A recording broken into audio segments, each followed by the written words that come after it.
The speed of light, the universe's most profound secret.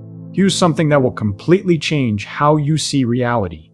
Right now, as you watch this video, light from your screen is hitting your eyes at 186,000 miles per second. You've probably heard that number before. Maybe you've nodded along, thought, yeah, light is fast, and moved on with your day. But here's what nobody tells you. The speed of light isn't just a speed. It isn't simply a measurement of how fast photons zip around. It is, at its deepest level, the architectural rule of the universe itself. It defines what time is. It determines what now means. And when you truly understand it, not just memorize the number, but feel it, you realize that the universe is so much stranger and more beautiful than anything you were taught in school.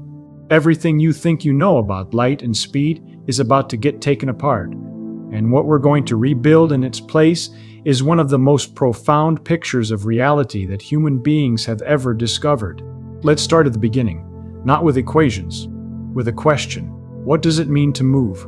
When a car drives past you at 60 miles per hour, that speed means something specific. It means relative to you, standing on the sidewalk, the car covers 60 miles every hour.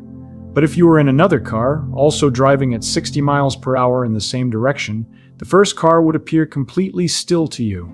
Speed, in everyday life, is always relative. It always depends on who's asking. This was Galileo's great insight, long before Einstein came along. Motion is relative. There's no absolute standing still in the universe. Everything moves relative to something else. Now here's where light does something absolutely extraordinary, something that violates every single expectation built by centuries of physics. If you're standing still and you measure the speed of light passing by, you get 186,000 miles per second. Now imagine you're in a rocket, flying toward that beam of light at half the speed of light itself. Common sense. The same common sense that works perfectly for cars and baseballs tells you that light should now appear to be rushing towards you at 1.5 times its normal speed. But that's not what you measure. You measure exactly 186,000 miles per second. The same number. Unchanged. Stop. Think about that for a moment. It doesn't matter how fast you run toward it, how fast you run away from it, whether you're standing on Earth or flying through interstellar space at 99% the speed of light. Every single observer, in every single state of motion, measures light traveling at exactly the same speed. This is not a rounding error. It is not a quirk of measurement instruments. It is one of the deepest, most thoroughly tested facts in all of science. And it makes no sense whatsoever until you understand what the universe had to do to make it true. The universe's extraordinary solution. Here's the thing about physics that Richard Feynman understood better than almost anyone.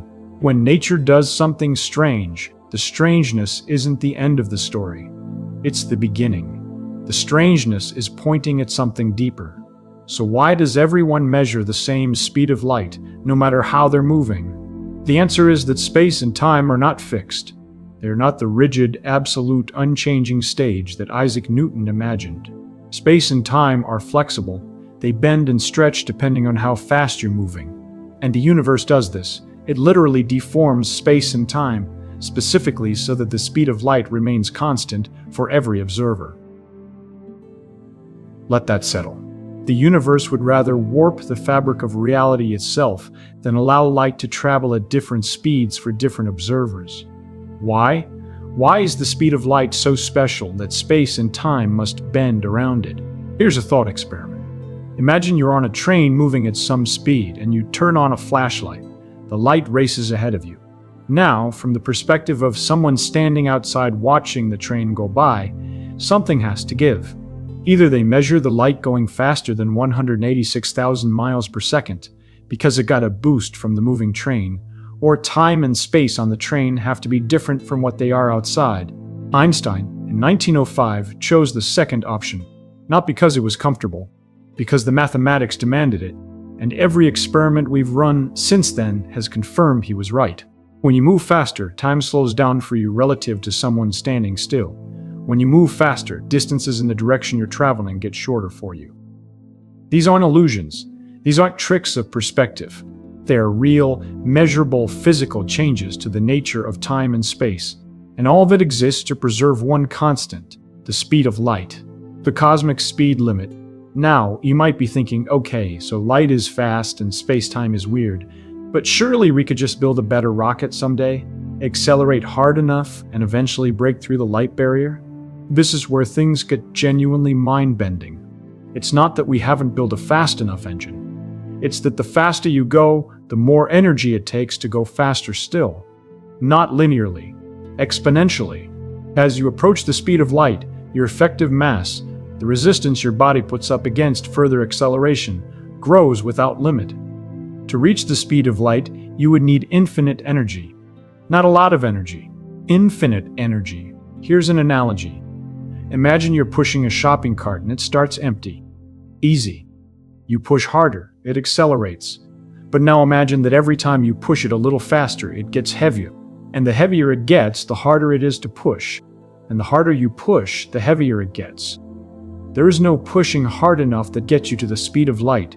The universe has locked that door, not with a sign that says forbidden, but with a fundamental law woven into the structure of reality. Nothing with mass can reach the speed of light. The speed of light is not a record waiting to be broken. It is the absolute boundary of possibility for massive objects. But here's where it gets interesting. Light itself, photons, has no mass.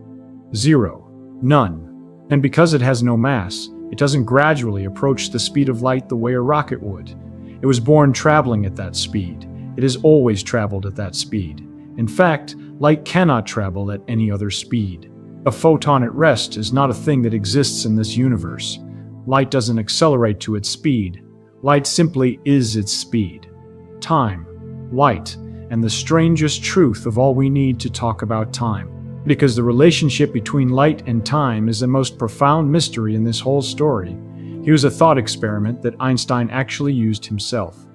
Imagine a clock made of light, two mirrors facing each other, and a single photon bouncing back and forth between them. Every time the photon makes a round trip, that's one tick of the clock. Now put this clock on a rocket and launch it at high speed. From the perspective of someone watching the rocket go by, what do they see? They see the photon's path is no longer straight up and down. Because the mirrors are moving, the photon has to travel diagonally. It has to cover more distance to bounce between them. But the speed of light is constant. It can't go faster to compensate for the extra distance. So, it takes longer to complete each tick. The light clock on the rocket runs slow.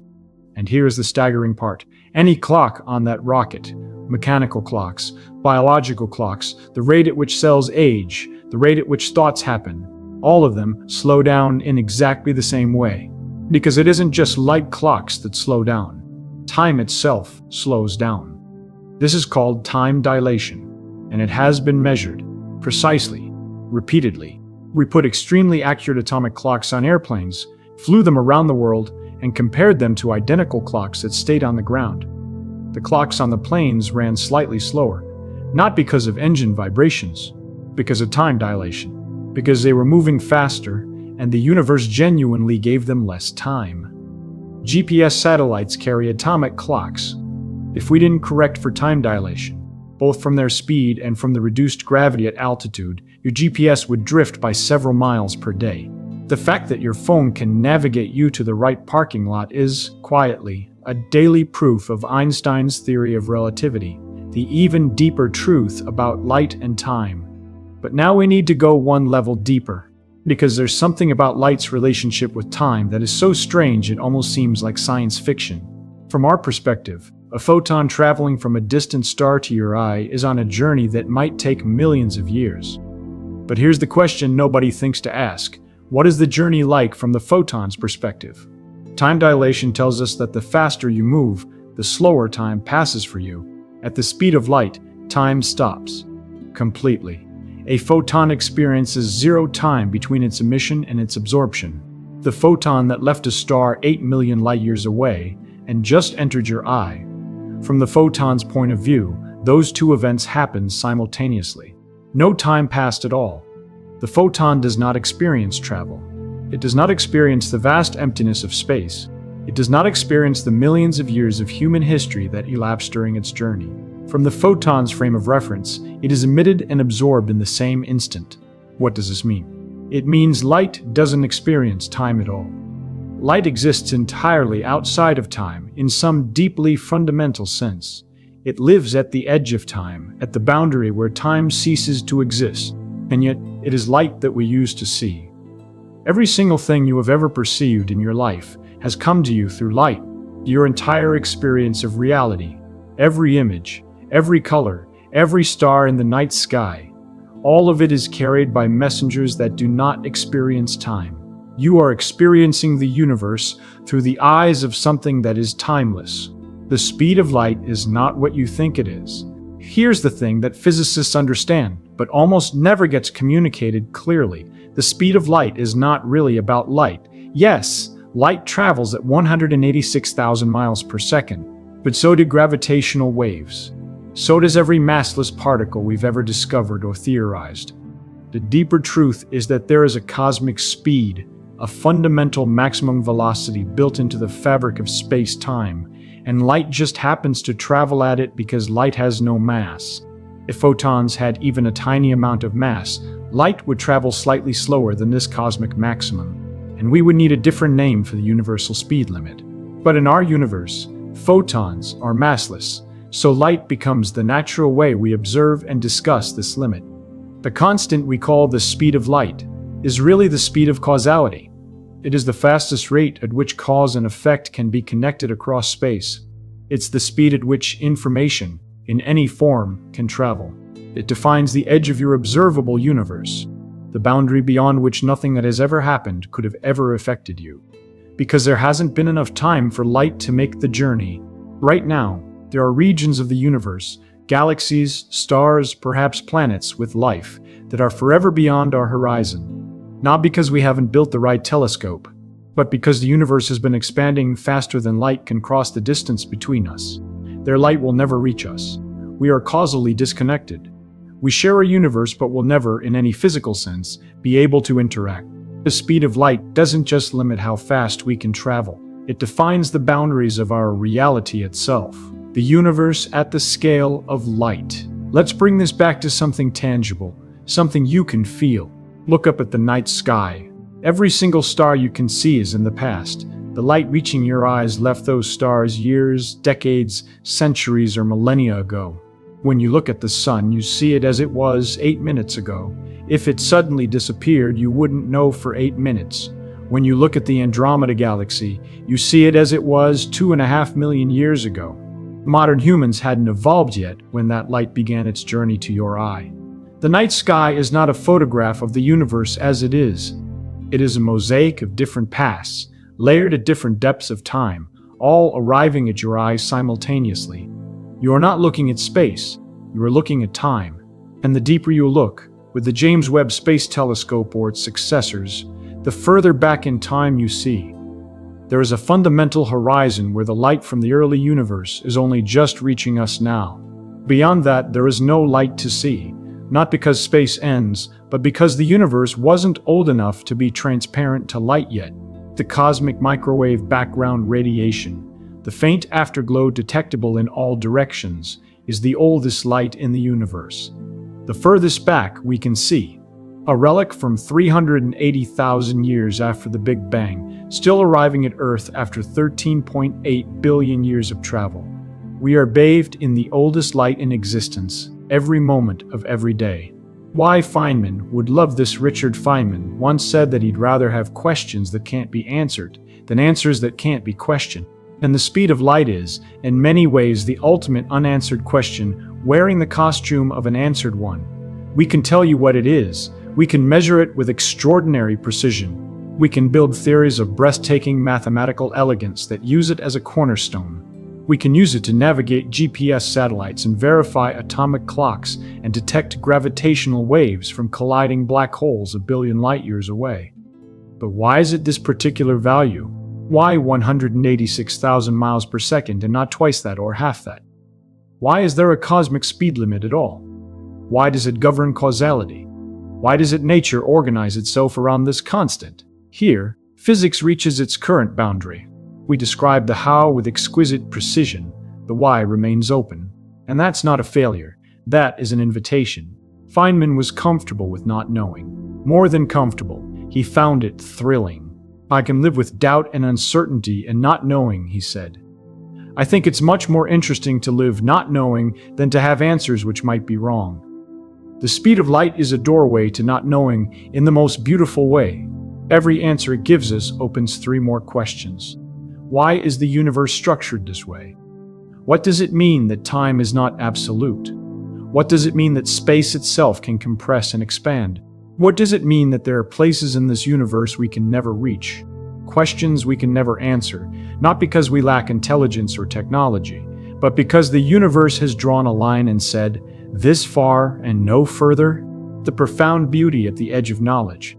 Imagine for a moment that you are a photon. You leave the core of a distant star, where you've been bouncing around for 100,000 years trying to escape the star's dense interior. Finally, you burst free into open space.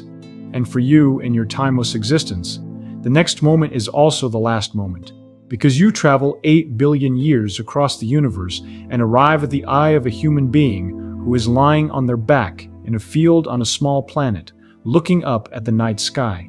You carried information from a star that no longer exists to a being who will only live for a century, and from your perspective, it was instantaneous. Now come back to yourself, lying in that field. You don't know any of this consciously. You just see a point of light. But somewhere in the physics of that moment, you are touching something 8 billion years old. You are connected, through an unbroken chain of electromagnetic radiation, to a nuclear furnace that burned out before our sun was born. The speed of light is not just a number in a textbook. It is the thread that connects the history of the cosmos to the present moment of your experience. It is the rule that governs what you can know and what you cannot. It is the reason your past is fixed and your future is not.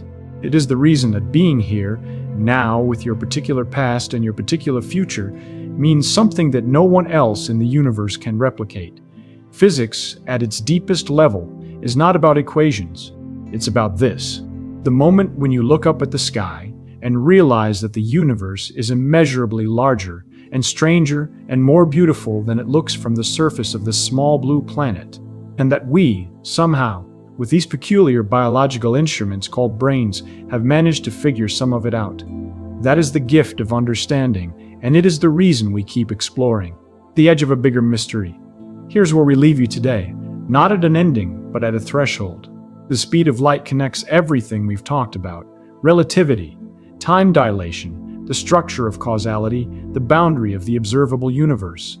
It's a single constant that threads through virtually every major discovery in modern physics, and yet there are places it cannot take us. Inside a black hole, the mathematics of relativity breaks down. At the very beginning of the Big Bang, the equations give impossible answers. These are the frontiers where physicists are working right now, trying to build theories that go deeper than relativity, that explain not just what the speed of light is, but where it comes from.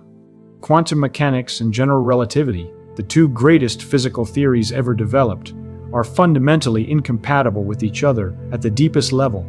Reconciling them is the great challenge of 21st century physics, and the speed of light sits right at the heart of that tension. So when you look at the night sky now, see it differently. See it as a window into deep time. See it as a map of causality, a picture of everything that has been able to touch your existence and everything that never could. See it as the most extraordinary physics experiment ever run, one that began 13.8 billion years ago and is still going, with you as both observer and participant. Light is not just what you see it is the medium through which the universe reveals itself. And the more careful you listen to what it's telling you, the more beautifully strange everything becomes.